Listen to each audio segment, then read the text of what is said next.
என் அப்பா ஸ்தானத்திலிருந்து எனக்கு இந்த வேலையை வாங்கி கொடுத்துருக்காங்க. ஒரு தாயும் தந்தையும் எப்படி ஒரு குழந்தையை பார்த்துவாங்களோ அது போல் இந்த ஆர்டரை வாங்குறது எங்கள் அப்பா கையில் வாங்குற மாதிரி இருக்குது. நரிக்குறவ சமுதாயத்தை சார்ந்த பெண். எங்கள் ஊரில் நான் தான் முதல் படித்த பட்டதாரி. இப்போ தான் முதலமைச்சர் ஐயா எங்களை பழங்குடியினர் இதில் சேர்த்துனாங்க. அதுக்கு தனிப்பட்ட முறையில் நான் நன்றி சொல்லிக்கிறேன். பெங்களூரில் ஒரு 3 மாதம் ட்ரைனிங் எடுத்து என்னுடைய ஸ்கில் நான் டெவலப் பண்ணிக்கினேன். நல்லா இங்கிலீஷ் பேசுகிறது, அப்புறம் ஒரு இன்டர்வியூ எப்படி அட்டன் பண்ணணும், ஒருத்தவங்க ஃபேஸ் பார்த்து எப்படி ஃபேஸ் பண்ணணும், கஸ்டமர் பற்றி அப்படின்னு சொல்லிட்டு கற்றுக்கினேன். சிஎம் கையில் நாங்கள் அப்பாயின்மெண்ட் ஆர்டர் வாங்கியிருக்கோம். நான் 12th வரையும் கவர்மெண்ட் ஸ்கூலில் தான் படிச்சிருக்கேன். நான் 12th முடிச்சுட்டு ஐடிஐ முடிச்சிருக்கேன். எனக்கு அம்மா அப்பா யாருமே இல்லை. ஸோ அவங்க இல்லாதனால என்னோடய மேல் படிப்பாக எந்த ஒரு இதுக்கும் போக முடியல. தமிழ்நாடு கவர்மெண்ட் மூலிமா நான் முதல்வன்ற ஸ்கீம் மூலிமா எனக்கு ஒரு 3 months கோர்ஸ் ட்ரைனிங் கொடுத்து ஒர்க் வாங்கி தரதா சொல்லியிருந்தாங்க. ஸோ அவங்க சொன்னது மூலிமா நாங்கள் வந்திருந்தோம். பெங்களூரில் NDTF மூலிமா எலக்ட்ரானிக் சிட்டின்ற அங்கே ஒரு கேம்பஸில் எங்களுக்கு படிக்க ஃப்ரீயாக ஃபுட்டு கொடுத்து, அதுக்கப்புறம் ஹாஸ்டல் கொடுத்து, எல்லா தங்கும் வசதி எல்லாமே கொடுத்துருந்து எங்களுக்கு 3 months கோர்ஸ் கொடுத்துருந்தாங்க. ஸோ அந்த கோர்ஸுக்கு முடிச்சு கொடுத்ததுக்கப்புறமா நாங்கள் வீட்டில் இருக்கும்போது இன்டர்வியூ ஒரு சில இன்டர்வியூ அட்டன் பண்ணோம். ஸோ அந்த இன்டர்வியூ நாங்கள் செலக்ட் ஆகிருந்தோம். நான் திருவண்ணாமலை டிஸ்ட்ரிக்ட்லேருந்து ஜவ்வாது மலையிலேருந்து வரேன். நான் பிஇ சிவில் இன்ஜினியரிங் முடிச்சிருக்கேன்.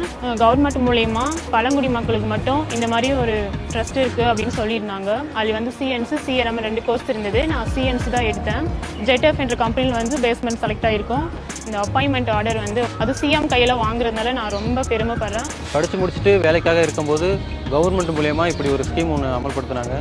ஸோ கவர்மெண்ட் தான் எங்களை தமிழ்நாட்டிலேருந்து பெங்களூர் கூட்டிகிட்டு போய் படிக்க வச்சாங்க. ஸோ கவர்மெண்ட் மூலமா ட்ரைனிங் எடுத்ததுனால இப்போ எங்களுக்கு நல்ல ஒரு வேலை கிடச்சி நல்ல சம்பளம் கிடச்சிருக்கு. இது மூலயமா என் குடும்பத்தை நல்ல நிலைமை கொண்டு வர முடியும். என்னோட பேர் சங்கீதா. நான் திருவண்ணாமலை மாவட்டம் ஜவ்வாது மலையிலேருந்து வரேன். நான் பிஇ ட்ரிபிள் முடிச்சிருக்கேன். எங்கள் அப்பா அம்மா விவசாயம் செய்கிறாங்க.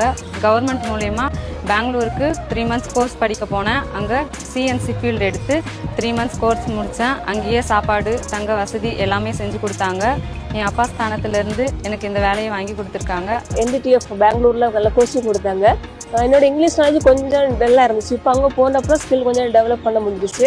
அப்போ எனக்கு ஒரு ஜாப் கிடச்சி எனக்கு பின்னாடி வர அந்த சந்ததிகளை என்னால் முன்னுக்கு கொண்டு வரன்றது தைரியம் இருக்குது. எங்கள் பழங்குடி மக்களுக்காக தமிழ்நாடு அரசு நிறைய ஹெல்ப்ஃபுல்லாக பண்ணியிருக்காங்க.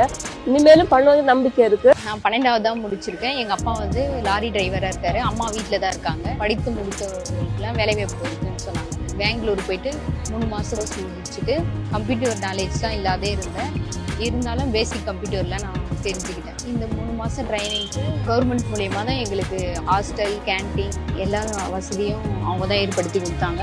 இந்த ஆர்டரை வாங்குறது எங்கள் அப்பா கையில் வாங்குற மாதிரி இருக்குது. இன்றைக்கு மாண்பு முதலமைச்சர் அவர்கள் கையால் கிட்டத்தட்ட 146 பழங்குடியினை சேர்ந்த இளைஞர்களுக்கும் இளம்பெண்களுக்கும் இன்றைக்கு பணி நியமன ஆணை வழங்கப்பட்டது.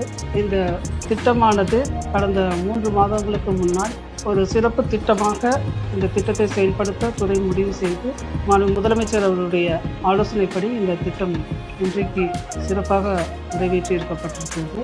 ஒரு தாயும் தந்தையும் எப்படி ஒரு குழந்தையை பார்த்துவாங்களோ அதுபோல் முதலமைச்சர் அவர்கள் எங்களுடைய பழங்குடியினத்தை சேர்ந்த மாணவ மாணவிகளுக்கு இப்படி ஒரு அருமையான ஒரு வாய்ப்பை கொடுத்து அவர்களுடைய வாழ்க்கையை மேம்படுவதற்கான ஒரு சிறப்பு திட்டத்தை அவருடைய கையாலேயே இன்றைக்கி அவர்களுக்கெல்லாம் பணி நியமன ஆணை வழங்குவது உண்மையிலே துறை சார்பாக எங்களுக்கு மிகப்பெரிய பெருமையாக இருக்கிறது. எல்லோருக்கும் எல்லாம் கிடைக்க வேண்டும் என்ற சமூக நீதி கொள்கையோடு சிறப்பாக செயல்பட்டு கொண்டிருக்கும் தமிழ்நாடு முதலமைச்சர் அவர்களுக்கு ஆதிராவிட மற்றும் பழங்குடியினர் நலத்துறை சார்பாக மனமார்ந்த நன்றியை தெரிவித்துக் கொள்கிறேன்.